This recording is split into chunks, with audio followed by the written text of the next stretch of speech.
Hey, this is Mike with a Why I Love Comics special edition. I couldn't help but do this week. We have had so many great books coming out, I just had to give you some information on some of them. You know, I always say comics are wonderful and that there's something for everyone. This week really proved it.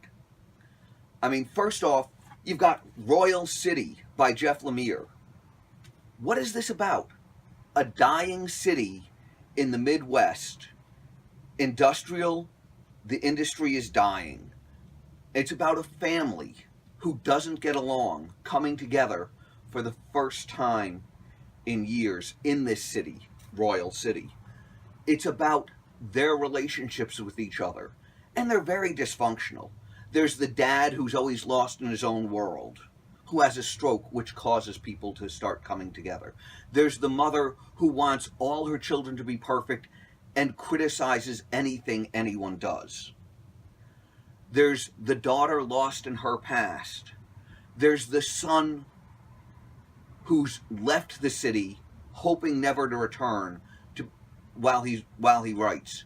There's the son stuck in Royal City, in a dead-end job, in a dying industry. And over the whole thing, there's the specter of the youngest son, who died years ago.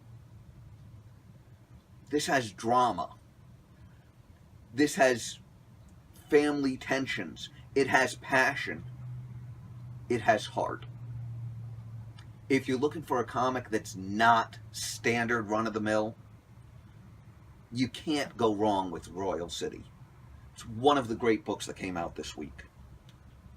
Speaking of great books, if you're not looking for something like that, another big genre that people are always looking for, is there any good fantasy books?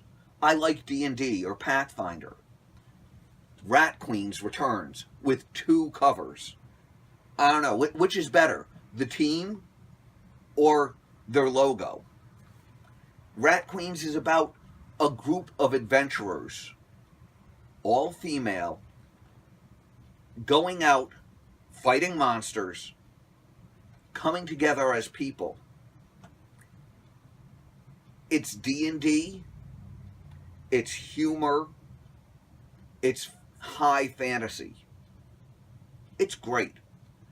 First run of it was fantastic. Tons of people loved it. A lot of people wish they could have gotten in on the ground floor.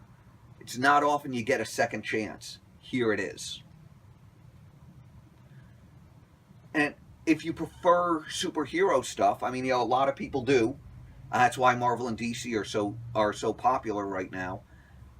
Here's your second and probably last chance to get in on the ground floor of DC's next big thing. When they started Rebirth, DC started giving all sorts of hints that something big was coming with the Watchmen.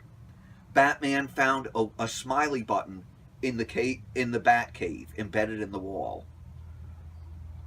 The Justice Society and the Legion of Superheroes were gone, but Saturn Girl was wandering around in modern times. There was this mysterious person, Mr. Oz, who was watching Superman. If you've read anything that Geoff Johns has spearheaded, he always starts with a new status quo, which we saw with Rebirth, and then establishes this is where it is before the bottom drops out and the major adventure starts. I feel we're at that peak just before the start. In Superman, we're starting a 4-part story arc, 1 month, called Superman Reborn. In it, someone broke out of Mr. Oz's area and is posing as Clark Kent and is after Superman. This is going to lead to major revelations, I feel, with Mr. Oz, who I think is really important for the Watchmen DC thing. Next month, Batman and Flash tie together. 1 month long, 4 issues, as they explore the button. Where did that button come from, and how did it get in the Batcave? How did the comedian's smiley face button get there?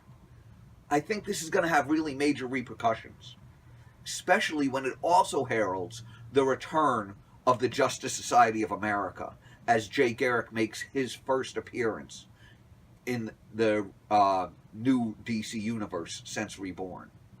At the same time, in Supergirl, Emerald Empress is showing up. Emerald Empress? What does that have to do with anything?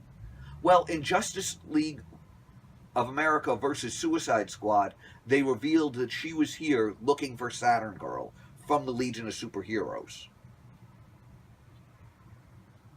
Saturn Girl, who is currently in Arkham Asylum, as shown in Batman.